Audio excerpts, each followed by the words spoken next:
Hey everyone, the 6-5 is on the road. We are here at Dell Technologies World 2024 in Las Vegas. It's a big week for Dell Technologies and for AI. We are seeing AI in infrastructure, in services, and of course we saw a big pivot in AI and the next generation of client and PC.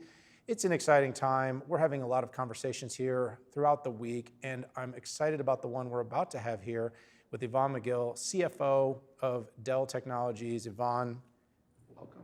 Well, thank you. Thank you for having me today. It is really great to have you here. You know, we chat, somewhat like on the quarter, that's a cadence. Yeah.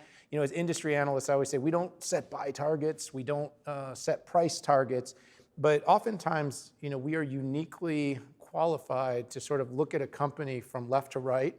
And I always say that while in short terms, you have macro, you have geopolitical, you have things like interest and inflation that might dictate the way, you know, a company's stocks are priced or the business strategy. Over the long time, you know, the company's products, its services, its commitments, its people, and its culture often are the real indications of how successful a company will be and whether, you know, they're great companies to invest in. So as an industry analyst, I like that I get to look at it that way, and I've always really enjoyed the conversation. So thanks so much for spending some time with me. Yeah, thank you, and always appreciate your perspectives.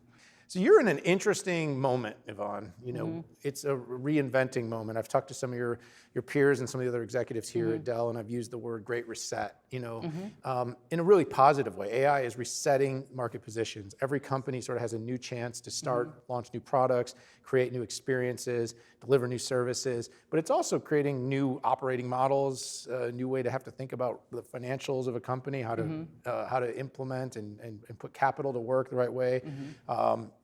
I'd love to hear a little bit kind of just about how you're responding to this moment in history and the inflection with AI.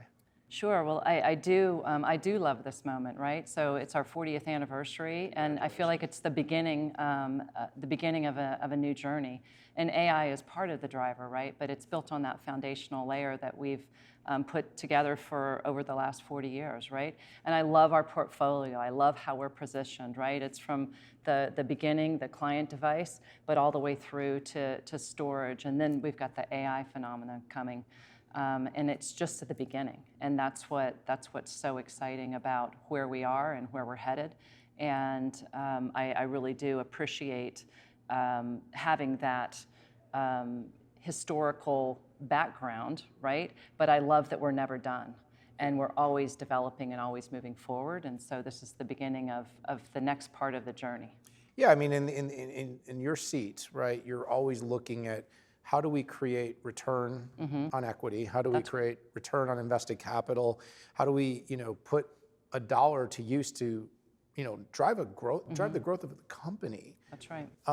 And right now, AI sort of helps in all those different categories. There's a real pragmatic part of AI, Yvonne, that's like, hey, we've got a product. Right. And let's face it, we have this huge, you know, I won't call it a front loading, but there is this really big sort of arms race among the largest enterprises in the world. They're investing heavily. And then you've got industries that know that it can remove friction, it can deliver better, customer engagement, and they're making big investments. And the numbers have been reflected in Dell's past few quarters. You're getting margin expansion. And of course, you guys have always been really diligent for a long time in the way you operate. So even when markets have been tougher, you know, you've performed well. But everyone at Dell, you know, and I've been with you guys for a number of years on calls, and it hasn't always been as bullish. You know, there's always been a very positive, it's always been optimistic. You built a company that ran to $100 billion in revenue. But the bullishness is perhaps the most I've ever seen. You know, what is kind of setting this view and creating this, this momentum within the company these days? It's a great question, and it is. We are bullish, and it's very exciting, and I feel like it's the beginning of the next 40 years. And if I look at, we laid out our long-term value creation framework in October last year, and we talked about 3 to 4% revenue growth. We talked about 8% or more non-GAAP diluted earnings per share growth. So that's pretty exciting. But even more exciting, we talked about the return to shareholders, right? We talked about our net income to free cash flow of 100% or greater. And then we talked about returning that to our shareholders, 80% or more return to shareholders, whether it's in dividend or in share repurchase. But why is that so exciting and where we are now with AI? It's because I can see us absolutely delivering on a lot of the pluses we talked about, right? So that was our framework, but we said we would do even more, and I see the even more very, very clearly now.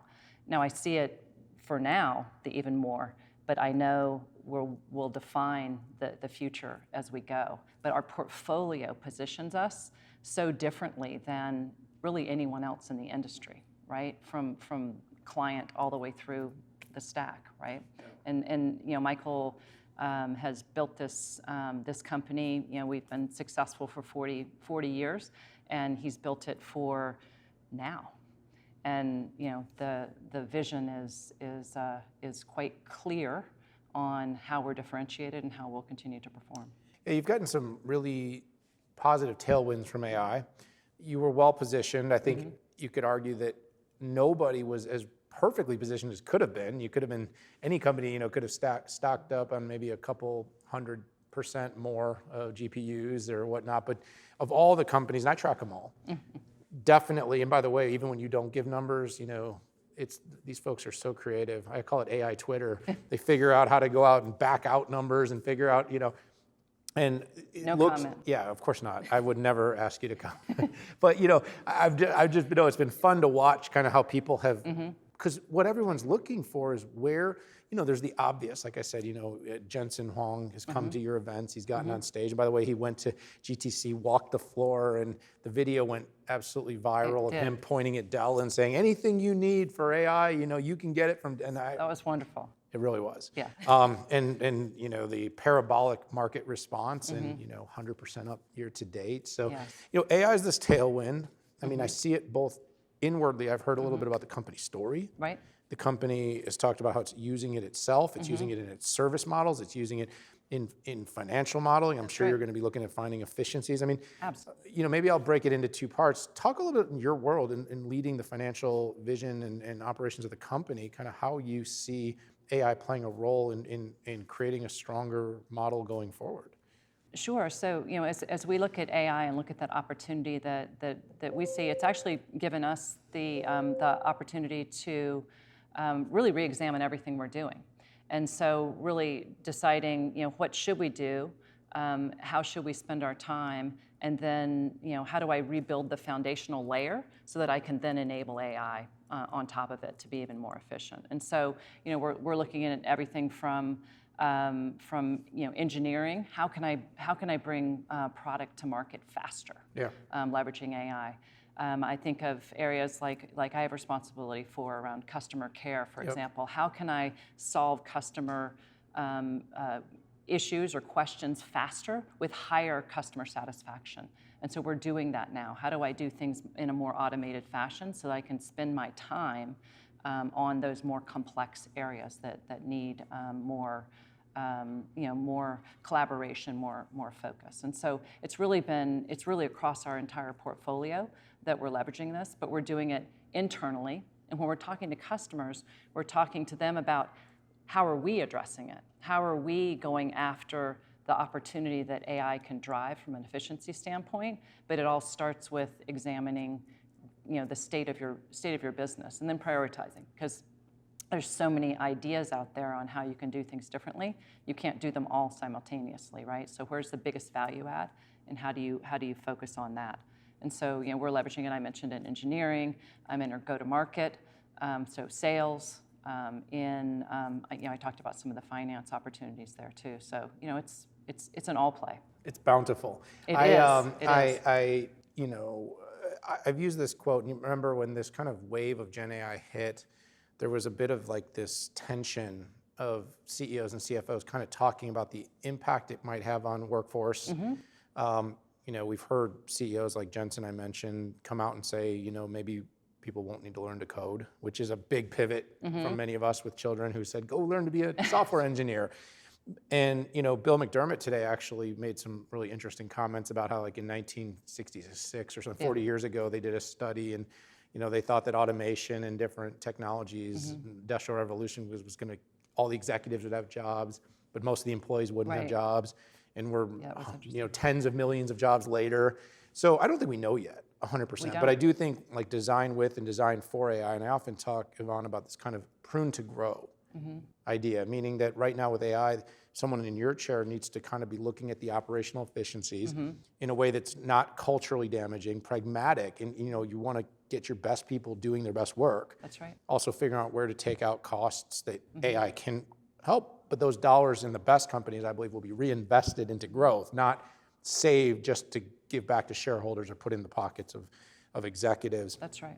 Got a few minutes left. I want to get your take on the investor community. I always, I know X or Twitter is not a litmus test for how, but it does have a really interesting investing audience. And Dell historically, when I've shared or when I've commented on it, it didn't draw a ton of emotion or reaction. I'm telling you, it's changed so much. So we talk about the bullishness inside. We talk about sort of the almost, you don't want to be a meme stock, but almost like becoming like really interesting. Like you've really seen your growth, your value, your kind of everything now. What do you think is driving that? I mean, is it just AI?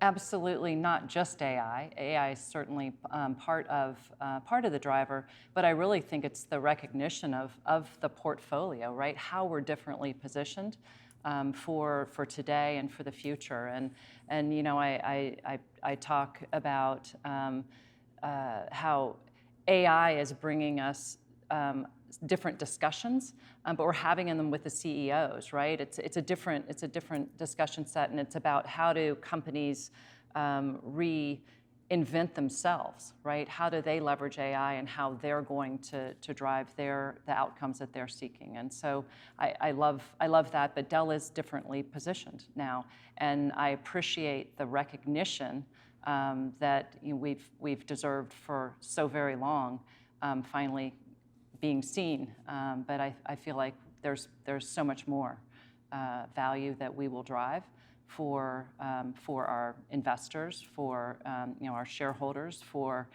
our customers, and beyond. So no, that's fair. I mean, we live in a different world. I mean, there's no downtime for investing anymore. There's no downtime for markets, but it's been very positive. As someone who's outspokenly been very positive about the breadth of your portfolio, the potential in with where the cloud's going, that it's not all going to go to public cloud. We've called this for a long time. Right, multi-cloud world. Obviously seeing that you guys have diversified away from risk areas with things like infrastructure and services, because PCs are so boom and bust. Managing well supply chain cycles is something I've always been impressed by in that period of time. Yvonne, you guys did. We compared how you did to others in your space, and you did much better. And even when the numbers and metrics got complex, you continued to outperform the expectations you were setting. You're a year in now to the role. Let's end on this note. How do you think about the role, the CFO role, the opportunity? Because not only are you a year in, but it's been a very positive, and there's been both, external forces, but also internal forces. What are you thinking about the role going forward? I am so excited about Dell Technologies. I'm so excited about being the CFO. I've been at the company almost 27 years, and it feels so fresh and so new. And not that we haven't accomplished so much over the last 40 years, but that we see how we're differentiated going forward. And so I'm super excited. And what's even more exciting is the markets and starting to recognize, and I say starting because there's so much more to go, but recognizing how differentiated we are. Yeah, it's very exciting. I've really enjoyed watching your tenure so far, and I look forward to kind of seeing how you drive into the future. You can tell Michael's just absolutely thrilled, and he'll be joining us here on the 6-5 on the road as well, so stay tuned for that. But Yvonne, thanks so much for joining me here today. Thank you. I so appreciate it. Look forward to talking more soon. All right, thank you. All right, everyone, hit that subscribe button. Join us for all of our coverage here of Dell Technologies World 2024. This is the 6-5. We are on the road in Las Vegas, Nevada, but I've got to go. So subscribe, stay tuned. We'll see y'all later.